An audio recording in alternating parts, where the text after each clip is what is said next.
तर आपल्या RTO AMVI previous year SSC JEE क्वेश्चनच्या सिरीजमधला हा स्ट्रेंथ ऑफ मटेरियल सब्जेक्टचा सेकंड पार्ट आहे. तर आपण फर्स्ट पार्टमध्ये खूप सारे क्वेश्चन कवर केलेले आहेत. तर आता आपण सेकंड पार्ट स्टार्ट करूया. त्याच्या आधी खाली तुम्हाला टेलिग्रामची लिंक दिलेली आहे, त्यावर सुद्धा आपण क्विज घेत असतो आणि या चॅनलवर अपलोड केलेल्या व्हिडिओजची आपण लिंकसुद्धा तिथे टाकत असतो. तर तुम्हाला आवश्यक वाटत असेल तर तुम्ही जॉईन करा. आणि हा व्हिडिओ तुम्हाला जर आवडला असेल तर लाईक आणि सबस्क्राईब करायला विसरू नका. तर स्टार्ट करूयात. पहिला question, modulus of rigidity is the ratio of. तर बघा, मॉड्युलस ऑफ रिजिडिटी हे काय असतं. तर मॉड्युलस ऑफ रिजिडिटी हा शियर स्ट्रेस आणि शियर स्ट्रेंथचा रेशिओ असतो. तर याचा सी ऑप्शन एकदम करेक्ट राहील. आणि जो लिनियर स्ट्रेस आणि लॉंगिट्युडिनल स्ट्रेनचा रेशिओ असतो तर याला आपण मॉड्युलस ऑफ इलास्टिसिटी असं म्हणतो. तर इथे मॉड्युलस ऑफ इलास्टिसिटी ई ने आपण डिनोट करतो.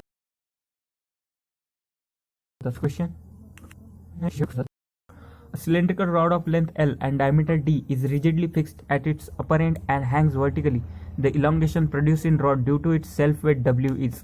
तर बघा, इलॉंगेशनचा आपला फॉर्म्युला काय असतो, del L equal to WL upon AE. त्याला आपण PL अपॉन AE सुद्धा म्हणतो जेव्हा आपण P कन्सिडर करतो Wला. तर इथे वेट घेतलेला आहे आपण W. तर बघा, जेव्हा सेल्फ वेट असतं ना तेव्हा काहीच नाही, हा फॉर्म्युला फक्त इथे 2 ॲड होत असतो. म्हणजे जो आपण वेट घेत असतो तो आपण हाफ कन्सिडर करत असतो ॲक्च्युअल वेटच्या. आणि जेव्हा आपण जेव्हा वेट त्याच्यावर इम्पॅक्ट करत असतो किंवा कन्सिडर करत असतो तो WL अपॉन AE असतो. यावेळेस हाफ असतो. तर इथे बी ऑप्शन एकदम करेक्ट आहे. तर इथे अजून एक क्वेश्चन म्हणतो की जेव्हा एखादा सेल्फ वेट जेव्हा आपण बॉडीला अटॅच करू, म्हणजे त्या साईजचं जेव्हा आपला जो इलॉंगेशन असतं ते टॉईस असतं जेव्हा ते सेल्फ वेटने होत असते तेव्हा, म्हणजे as compared to self weight ते टॉईस असतं.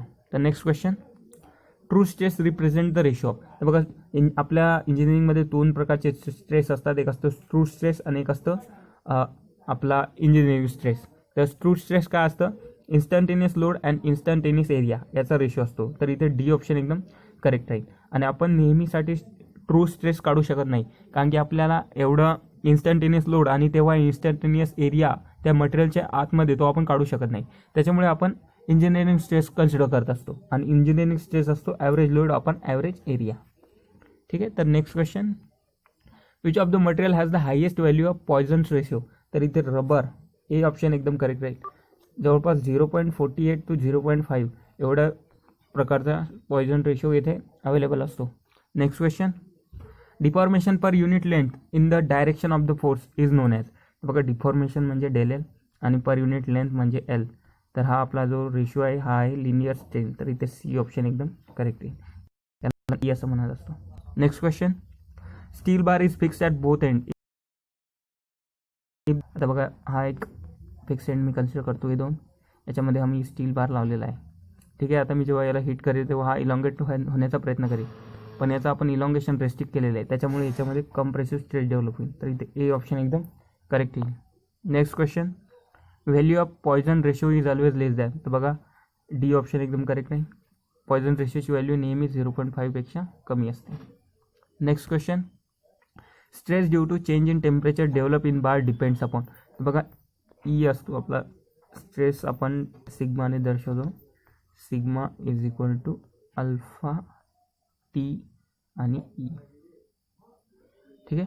तर बघा, coefficient of expansion, thermal expansion, temperature आणि मॉड्युलस ऑफ इलास्टिसिटी. तर ऑप्शनमध्ये ए दिलेला आहे. तर ए ऑप्शन आपलं एकदम करेक्ट राहील. हा आपला थर्मल स्ट्रेस असतो sigma T. Next question, for a material with Poisson's ratio 0.25 the ratio of modulus of rigidity to modulus of elasticity will be. तर बघा, आपल्याला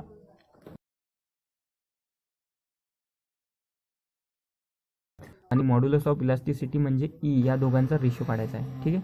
आपल्याला म्यूची व्हॅल्यू दिलेली आहे 0.25. म्यूला आपण 1/m सुद्धा कन्सिडर करू शकतो.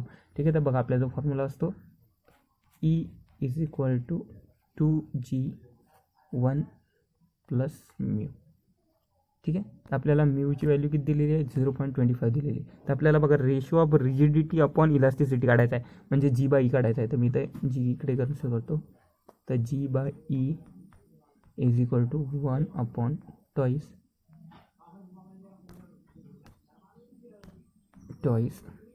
1 प्लस 0.25. ठीक आहे. तर ही व्हॅल्यू येईल 1 अपॉन 1/0.5. ठीक आहे, तर 1/0.5ला 1/0.5 नाही येणार, 2.5 येईल, कारण की इथे 1.25 आहे.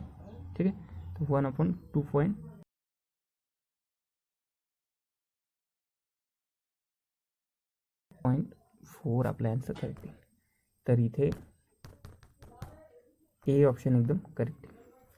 ए ऑप्शन इथे आपण सॉल्व केलं आहे. हे तुम्ही बघू शकता कसं सॉल्व केलेलं आहे. Next question, Poisson ratio is define as. Poisson ratio काय असतो, lateral strain to the longitudinal strain. तर सी इथे ऑप्शन करेक्ट आहे. हा आपण म्यूने किंवा 1/m ने डिनोट करत असतो. नेक्स्ट क्वेश्चन,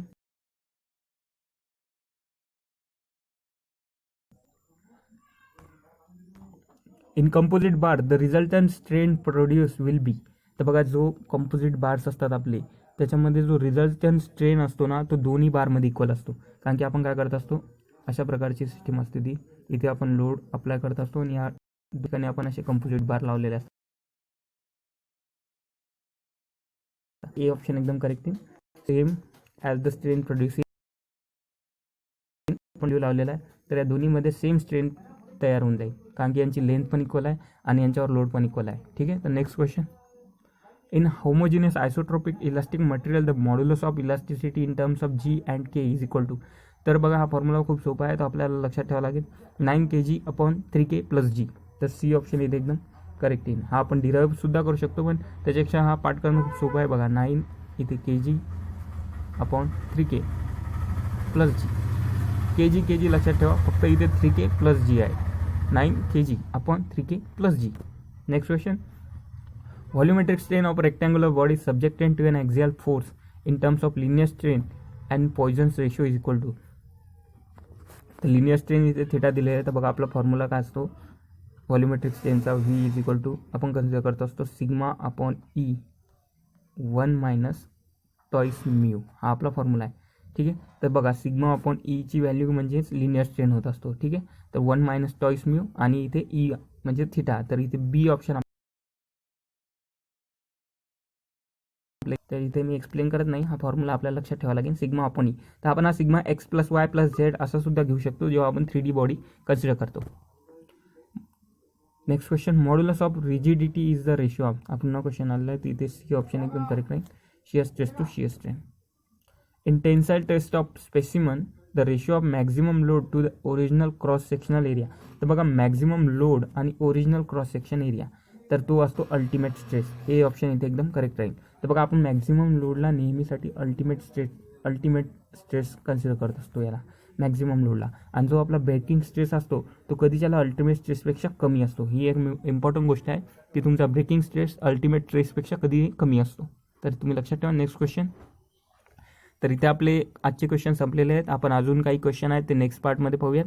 आणि तुम्हाला जर व्हिडिओ आवडला असेल तर लाईक करायला विसरू नका. आणि टेलिग्रामची लिंक डिस्क्रिप्शनमध्ये दिलेली आहे, तुम्ही तो जॉईन करून त्याच्यावर असलेल्या क्विज सॉल्व करू शकता. तर थँक्यू.